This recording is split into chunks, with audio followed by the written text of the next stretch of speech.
তাপমাত্রা যত বাড়ছে ততই বাড়ছে দেশের অর্থনৈতিক চাপ, যার প্রভাব পড়ছে কর্মঘণ্টা, উৎপাদনশীলতা এবং ব্যবসা বাণিজ্যে। বিশ্বব্যাংকের এক প্রতিবেদনে বলা হয়েছে 2024 সালে তীব্র গরমের কারণে বাংলাদেশের অর্থনীতিতে 130 থেকে 180 কোটি মার্কিন ডলারের ক্ষতি হয়েছে, যা দেশের জিডিপির 0.3 থেকে 0.4% সমান। তাপমাত্রা 37 ডিগ্রি সেলসিয়াসের ওপরে উঠলে এই ক্ষতির হার আরও দ্রুত বাড়ে। প্রতিবেদন অনুযায়ী দক্ষিণ এশিয়ার 8টি শহরের মধ্যে তাপজনিত কর্মঘণ্টা ক্ষতিতে সবচেয়ে বেশি ক্ষতিগ্রস্ত ঢাকা। বর্তমানে বছরের প্রায় 4,65,000 পূর্ণকালীন চাকরির সমপরিমাণ কর্মঘণ্টা নষ্ট হচ্ছে। 2080 সালে এই ক্ষতি বেড়ে দাঁড়াতে পারে প্রায় 16,50,000 পূর্ণকালীন চাকরির সমপরিমাণে।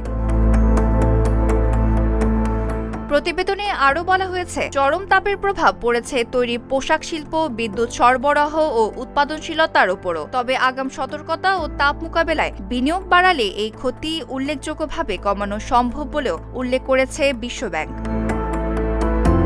রিদিতা কর্মকার, ঢাকা পোস্ট।